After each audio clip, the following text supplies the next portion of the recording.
क्या वाकई में उपराष्ट्रपति चुनाव में बीजेपी ने 20-20 करोड़ रुपए में विपक्षी सांसदों के वोटों को खरीदा? हैरान करने वाला दावा।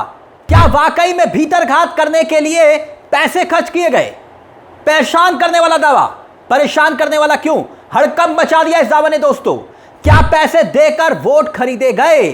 जिन 15 सांसदों ने बताया जा रहा है कि क्रॉस वोटिंग की है, क्या इन सांसदों को बीजेपी ने खरीद लिया था? बड़े आरोप हैं, आप देख सकते हैं। सबसे पहले यह हेडलाइन देखिए, एक एक करके सुर्खियां आपके सामने आएंगी। उपराष्ट्रपति चुनाव में वोट के लिए बीजेपी ने हर सांसद को दिए 14-15 करोड़ रुपए। किसने दावा किया? टीएमसी के नेता हैं अभिषेक बनर्जी, उनका दावा है। अब इस दावे का आधार क्या है? क्या उस दावे पर हम आए, मगर एक बात तो तय है कि क्रॉस वोटिंग हुई है। अब यह अंतरात्मा की आवाज थी या फिर दौलत या धन की आवाज थी? धन की आवाज पर या फिर जांच एजेंसियों के डर तक की बात आ रही है। कई सांसदों को एनडीए कैंडिडेट और आरएसएस के चेहरे को वोट डालने पर मजबूर क्या करना पड़ा? वैसे इससे पहले टाइम्स नाउ ने दोस्तों एक दावा किया था। टाइम्स नाउ ने क्या दावा किया था कि कुछ सांसदों का उन्होंने जिक्र किया। टाइम्स नाउ ने कहा कि भाई इन्होंने क्रॉस वोटिंग की है। उस पर भी हम आएंगे, वो चेहरे कौन से थे, किस किस पार्टी के कितने नेता थे, किसने कितनी क्रॉस वोटिंग की। मगर उससे पहले नए सवालों ने अब जन्म ले लिया है। देखिए जरा, टीएमसी में दूसरे नंबर की हैसियत रखते हैं अभिषेक बनर्जी, यानी ममता बनर्जी के बाद नंबर 2 चेहरा माना जाते हैं टीएमसी में। आप कह सकते हैं कि उन्होंने जो है, दरअसल ये दावा दोस्तों जो किया है ना, वो कोलकाता में किया है। उन्होंने कहा, कल मैंने कुछ लोगों से बात की और पता चला कि भारतीय जनता पार्टी ने प्रत्येक सांसद को वोट खरीदने के लिए उन पर 15-20 करोड़ रुपए खर्च किए हैं। चुने हुए प्रतिनिधि जनता का विश्वास और भावनाएं बेच रहे हैं।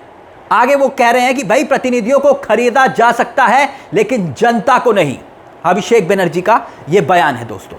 अब गौर कीजिएगा, जब उपराष्ट्रपति पद का चुनाव हुआ, भारतीय जनता पार्टी के नेतृत्व वाले एनडीए के उम्मीदवार यानी कि सीपी राधाकृष्णन ने इंडिया गठबंधन के बी सुदर्शन रेड्डी को चुनाव हराया। ठीक, अब देखिए कुल मिलाकर कितने वोट थे? 787 वोट थे। राज्यसभा और लोकसभा के मिलाकर मैं बात कर रहा हूं। 787, 787। इंडिया गठबंधन और एनडीए गठबंधन का अगर देखें तो एनडीए गठबंधन को 452 वोट मिले, जबकि सुदर्शन रेड्डी को 300। अब गौर करने वाली बात यह है कि 14 सांसदों ने मतदान में हिस्सा ही नहीं लिया, जबकि 15 वोट अवैध घोषित हुए हैं। अब ऐसे में शक की सुई जा रही है कि भाई वो सांसद कौन है जिन्होंने गद्दारी की, धोखा दिया, जिन्होंने इंडिया गठबंधन की पीठ में छुरा भोंकने का काम किया। क्योंकि इस बीच टाइम्स नाउ ने भी दावा किया, जिसका हमने जिक्र किया, कि भाई आम आदमी पार्टी के 6 सांसद, आरजेडी यानी कि तेजस्वी यादव के 3 सांसद, 1 सांसद जेएमएम यानी कि हेमंत सोरेन की पार्टी का, इन्होंने क्रॉस वोटिंग की। यह दावा है जिसमें नाम तक उछले कि भाई स्वाति मालीवाल, राघव चड्डा, हरभजन सिंह, इनके नाम उछले कि भाई इन्होंने क्रॉस वोटिंग की। मगर सवाल यह कि फिर भी अगर ये आंकड़े को जोड़ लें तब भी 10 हो जाता है, क्योंकि 6 आम आदमी पार्टी के, 3 आरजेडी के और 1 जेएमएम का, इन सांसदों का आंकड़ा 10 होता है। तो फिर वो 5 कौन है? कहा जा रहा है कि उद्धव ठाकरे के खेमे के या फिर शरद पवार के खेमे के कुछ सांसद हैं जिन्होंने भीतरघात किया है या नहीं ये मगर अभिषेक बनर्जी, जिन्होंने 15 करोड़ रुपए में हर सांसदों को खरीदने का दावा किया है, वो भी ये कह रहे हैं कि भाई हमारे सभी 41 सांसद, याद रहे कि टीएमसी के पास 28 लोकसभा में और 23 राज्यसभा में सांसद हैं। वो ये कह रहे हैं, अभिषेक कह रहे हैं कि भाई हमारे सभी सांसदों ने खुद मौजूद रहकर, सभी सांसदों ने, हमारे जो उम्मीदवार थे इंडिया गठबंधन के बी सुदर्शन रेड्डी, उनको वोट किया है। गुप्त मतदान था, इसलिए यह कहना मुश्किल है कि क्रॉस वोटिंग हुई या विपक्षी सदस्यों के वोटों को रद्द कर दिया गया। कौन कह रहा है? अभिषेक।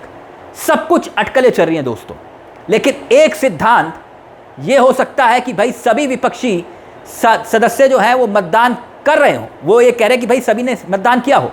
अगर सभी 15 विपक्षी सदस्यों के वोट रद्द कर दिए गए हो तो क्रॉस वोटिंग नहीं हो सकती। अगर आप 50-50 के बंटवारे पर विचार करें तो हो सकता है कि 5-7 लोगों ने क्रॉस वोटिंग की हो। अभिषेक मान रहे हैं कि की है। अब ऐसे में दोस्तों क्रॉस वोटिंग के 3 पहलू हो सकते हैं।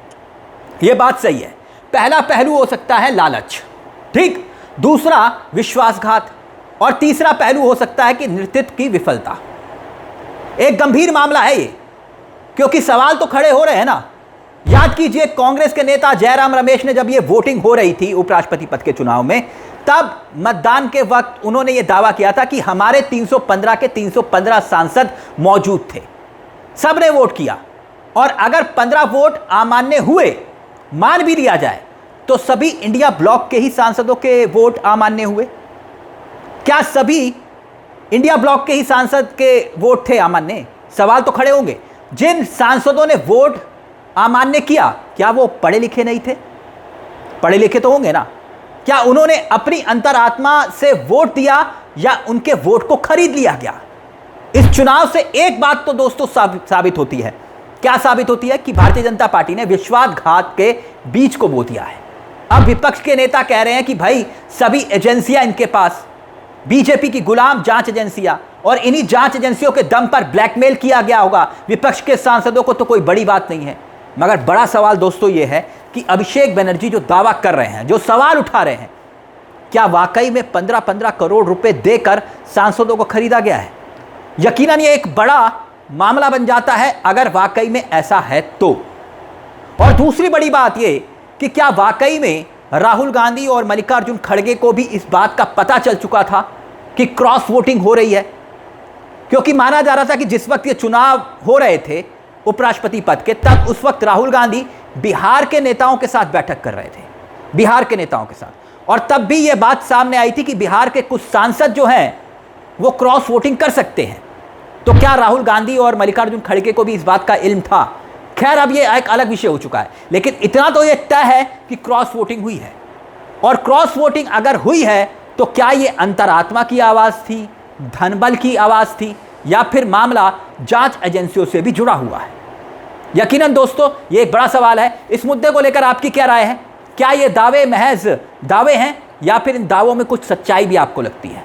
अपनी राय हमें कमेंट बॉक्स में ज़रूर बताइएगा दोस्तों। मुझे तिलक चावला को दीजिए ज़्यादा चलते चलते दरख्वास्त, हमारे चैनल को सब्सक्राइब करना मत भूलिएगा, क्योंकि ये मंच आपका है जहां हम सिर्फ खबर नहीं दिखाते बल्कि खबर के पीछे की खबर भी बताते हैं। नमस्कार, जय हिंद, जय भारत।